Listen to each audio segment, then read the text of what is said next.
I've seen people follow the path of a spiritualist, healer, or whatever they want to call themselves, master teachers and stuff like that. And these people have derailed their life, messed them up, threw them off track. You in the wrong area following this person, and what they doing? Taking your money, taking your energy, taking your time, taking your brain, taking.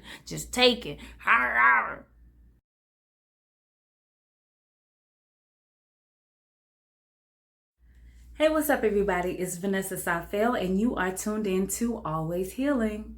I'm just going to jump into this topic because it's very important on your spiritual journey. A lot of times people are skeptical of who they see as a spiritualist or a healer.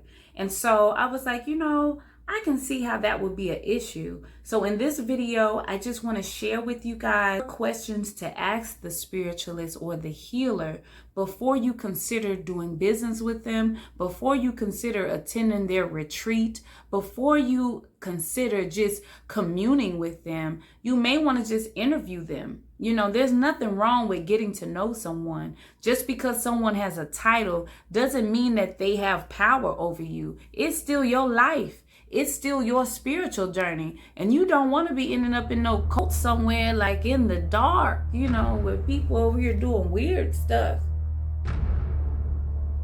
Huh? Help me.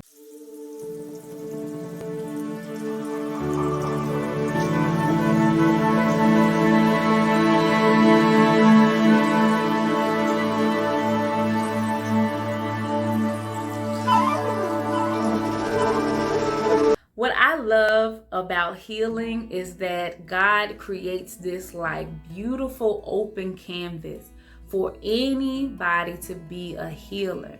Healing does not have a certain, how can I say, to me, healing does not always have a certification behind it. Sometimes people's testimonies of how they got through a situation is why they became a healer, spiritualist, or practitioner of whatever they're doing. But like I said, you need to ask certain questions. So get your pen and paper and ask these questions the next time you meet one. The first question is to ask, what type of spiritualist or what type of healer are you? That way you understand. They're going to say some type of name, and now you can ask them, what is that? What does that mean? And when you get home, you need to Google it and look it up on YouTube and look up their website and look up, just start looking up, is that a word or did they make it up? And I say this because, for example, I'm a healing artist. So I'm an artist off top. I love to write, I love to sing, I love to dance, I love to play instruments, but I'm not focused on one thing. I only focus on art that is around healing. Most of my art forms are more therapeutic and energetic. You know what I mean? I may do something more abstract, like a collage, or I made this instrument, this tool that you could put on your altar. I'm a healing artist. I play healing music, okay? So I like all that stuff. That is my thing. But if I were to say, am I certified at this time in something, I would say no. There are certain things that I would like to become certified as, but I'm still looking for the right people because I'm asking these same questions too. I'm not about to give these people $1,200, $1,500, $2,000, $5,000, $7,000.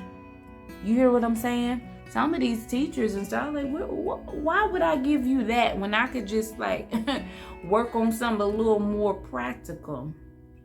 The next question is to ask, why did you become that? What made you go in this direction? Why would you go on that path? Now you ask this question because now this is a soul to soul moment. Is this person similar to you?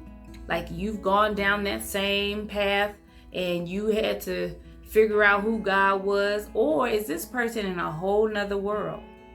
Because when you're healing, you want to be able to relate to the person. And hopefully that healer or that spiritualist They know that these pain points are important. So everything they went through becomes a part of their ministry. They can relate to you in probably 12 different ways.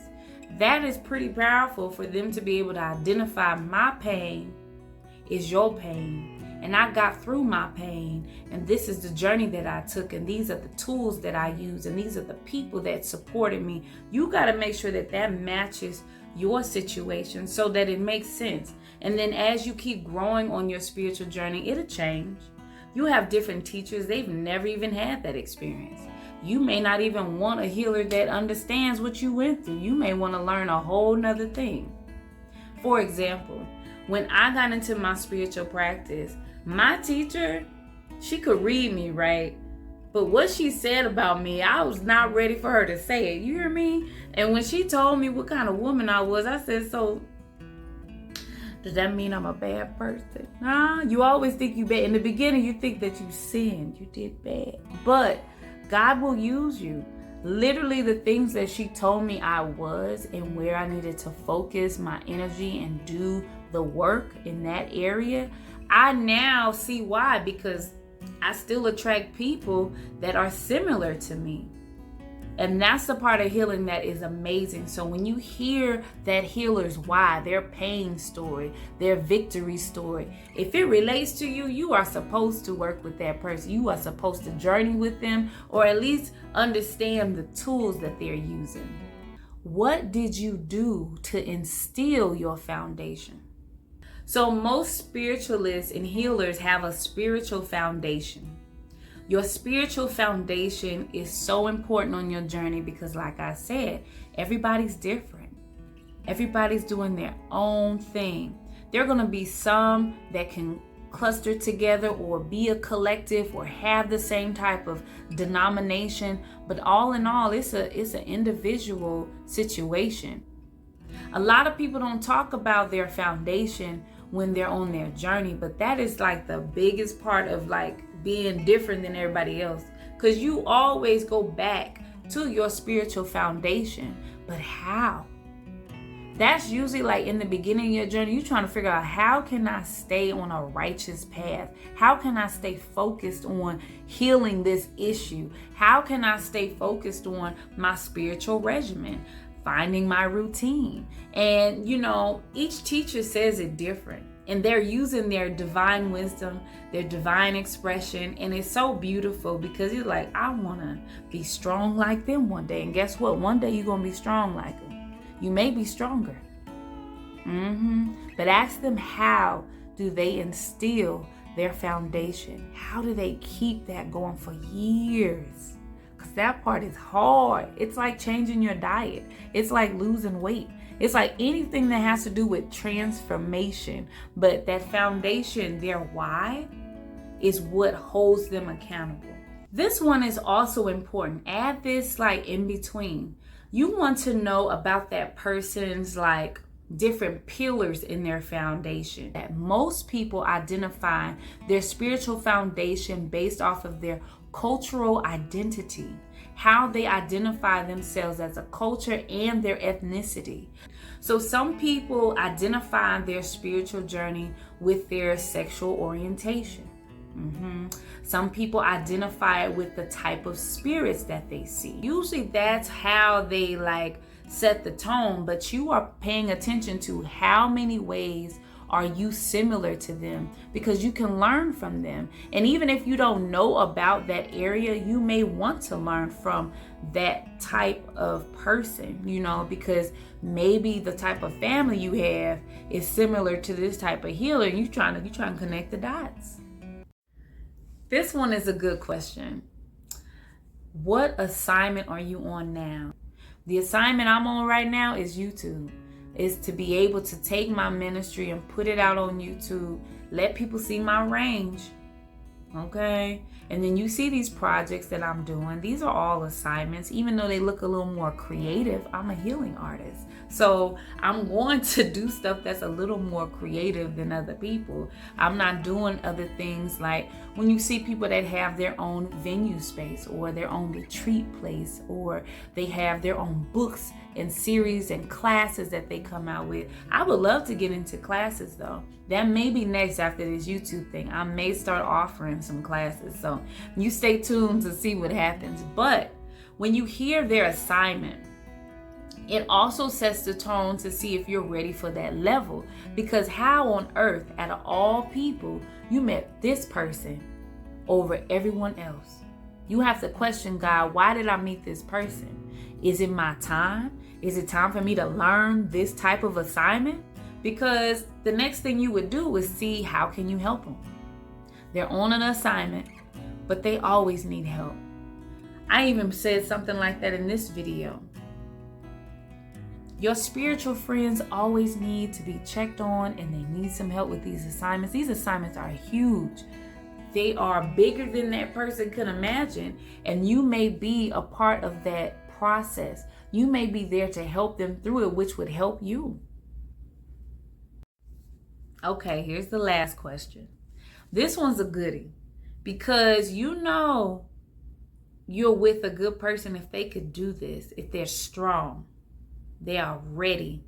This is a tool that they should all have. You hear me? If they ain't got this tool, you better get out of there. They are trying to play you. And I'm only making you ask these questions because you want to know, is they really on their stuff or they just trying to take your money? You hear me? Can you pray with me? Can they take time in that moment to pray? Can they take time in that moment to pray for you? Now, when they pray for you, calling your ancestors to lead and guide you, to protect your energy as they're praying. But if they are really devoted to their practice, devoted to this life, this ministry, this journey that they're on, they will pray for you and it will feel so good. If they brush it off, if they get scared, if they do any of that, you know, don't put your money, don't you put your money with them. Prayer is a universal tool that no matter what you do, that tool where someone can speak words of affirmation over your life. Whew. All right. You got about 6 questions. What? 1, 2, 3, 4, 5. 6? I gave you 6 questions. You know I'll be writing my little notes. I'm so happy that you guys clicked on this video because, like I said, like on your journey, you're going to meet people. People be over here trying to like, give me all your money. Look, wait, I don't know you. I just met you. Can I get to know you? And especially if they don't have like a platform where you get to watch their videos and see their personality a little bit and see how they get down, you may not even want none of that in your energy. I've seen people follow the path of a spiritualist, healer, or whatever they want to call themselves, master teachers and stuff like that. And these people have derailed their life, messed them up, threw them off track. You in the wrong area following this person, and what they doing? Taking your money, taking your energy, taking your time, taking your brain, taking. You better see the light. That's why I made this video. Look, auntie moment right now. Listen, because you can be following someone that's leading you astray, and you don't know because you're so vulnerable. Because you're in a space where like you're desperate for God to hear you. And I'm going to tell you this. Before you even go trying to deal with any of these healers and spiritualists, come see me. You better start that altar first. Because that's what I'm going to ask you. Do you have a relationship with God? And do you have an altar where you commune with God on a daily basis? That is so important. Your life matters. Your relationship with God is going to unfold so many things. And it starts with what you do when no one else is watching. You got to stay tuned.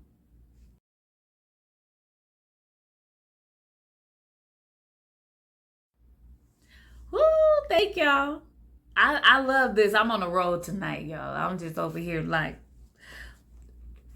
tearing up my little topics and stuff because I be channeling. Lord, this is too many words. My fingers hurt. Oh my goodness. But if you like this video, click like. If you keep coming back, click subscribe. And I want to say this. Eventually, like I said, I may start some classes. And I feel like it will help those that need a little more intimacy, because I do just kind of go over the top. Look for these things, think on these things, boom, bada bing. But you may be like, I need to know if I did it right or not. So y'all keep coming back, stay tuned, keep going to my always healing category. And what I'm gonna start doing is putting the class or the discovery call, something in my description. Not yet, okay? Not after this video, okay? Give me a couple weeks, give me some time. But if you feel like you need to go deeper, definitely email me. You can email me right now. I can accept email. So my email is this, and it's also in the description below. You guys stay tuned, and I look forward to helping you on your journey. Peace.